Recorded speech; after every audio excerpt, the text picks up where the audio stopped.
Good morning. Getting ready for week 2 of college football. Actually, it's already started. We had the schools with the eyes last night. Indiana, Indiana State, Illinois. No, by the way, Kansas playing. Kansas looked pretty good against Illinois.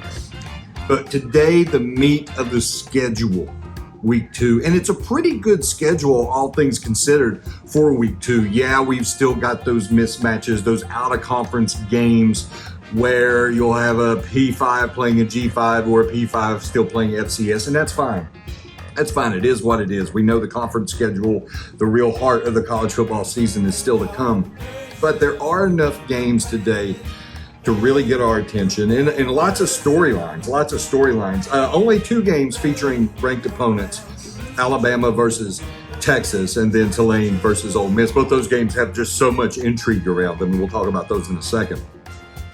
But there are a lot of other games not featuring ranked opponents against ranked opponent that garners attention. But today, and we're going to be real quick, I'm at the gym because you got to get your body right. You got to get your mind right. You got to get your soul right. You got to get everything right for college football because we have this finite amount of time in which to enjoy the best thing ever invented. But what I'm looking for today, number 1, can Colorado keep it going? Can they repeat what happened last week against TCU? That being just a wonderful offensive performance, a win against a ranked opponent, a P5 opponent, Deion Sanders' debut. They're at home. They're going to play Nebraska. Nebraska coming off that loss to Minnesota where things looked clunky, looked no different than it did for any of the previous coaches before first-year coach Matt Rule. How does Nebraska respond? But more importantly, can Nebraska, or Colorado rather, repeat what it did last week and keep just vindicating and validating everything Deion Sanders is saying? And Travis Hunter. How many snaps does Travis Hunter play today? Does he have more than 100 snaps again on both sides of the football? That in and of itself is just a fascinating storyline. So I can't wait for that. Number 2, who makes the biggest statement today? And we've got some statement games. I mentioned Texas and Alabama.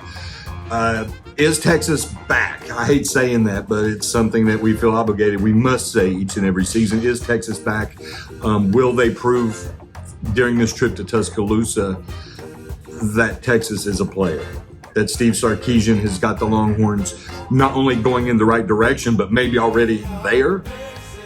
Will Quinn Ewers be the Quinn Ewers that was the number 1 overall rated quarterback coming out of high school, going to Ohio State, then going back to Texas? We'll find out. We'll find out. And Alabama. How good's Alabama? One of the narratives in the offseason, the demise of Alabama. This is the end of the Saban dynasty. I'm not buying it at all. And it looked good last week with Jalen Milroe at quarterback. Is Jalen Milroe the guy? Sure looked like the guy, different kind of guy than a Bryce Young or a Mac Jones, but he looked like the guy to me winning that quarterback battle that went up until the 11th hour. Is he the guy?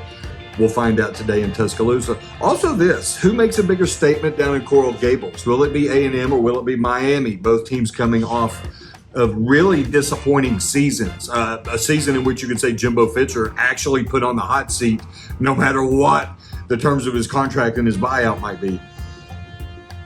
And Mario Cristobal, not on the hot seat, but still just grinding to break that program down and build it up into the image that he envisions, to look like the teams that he created at Oregon and to get back to playing U-caliber football.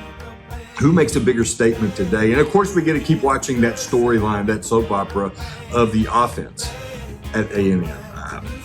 Bobby Petrino brought in sans the neck brace to be the offensive coordinator. Jimbo giving up those duties. Maybe it's been really weird how they've addressed all that. He's not completely come out and said, "Hey, Bobby's going to call the play." No, he hasn't really kind of come out and said that. How does that work today, especially if things start going sideways? If Miami's playing some pretty good defense, if this game is what we expect it to be. I'm looking forward to that. And the third thing I want to keep an eye on today, it was at this time last year, and I do believe in 2021, when we started seeing coaches lose their jobs. Coaches getting axed. I don't see a matchup today unless it's some kind of huge upset that would expedite that process this season, but it could happen. We need to keep our eyes open because the coaching carousel is going to start turning very quickly, very soon. I promise you with everything in me, because something that we have learned over the past few years, you got to get in front of the coaching carousel. You go ahead, you fire your coach, and you let everybody know you're open for business and you are actively looking for a coach. We've seen it over and over and over again. And I'm not saying I disagree with it. Now, on one hand, it does throw the team under the bus.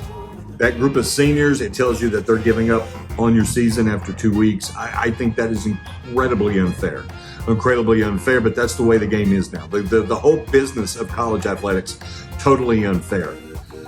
And if it's in the best interest of the program going forward, then they're going to make the decisions they need to make. So it's just something to keep an eye on. Who might be put on the hot seat today? If there's an epic upset, who might lose their job, or who might really be feeling the heat going into week 3. So keep your eyes on that. I'm going to get my workout in. You can follow me on Twitter, X, at ScottH4456. Send me your questions, comments, complaints. The DMs are open. I would love to hear from you. We're going to have a follow-up show on Sunday. Take a look back at everything that happens today. AP Top 25 comes out 2 o'clock Eastern time. We'll chop that thing up. I'll give you my top 25. And we'll just keep going through this thing that's called college football, the best thing ever invented. I got to go get my sweat on. Kickoff's coming. 11 a.m. kickoff, Vanderbilt and Wake Forest. God love their little hearts in Winston-Salem. I got to roll. Have a great Saturday.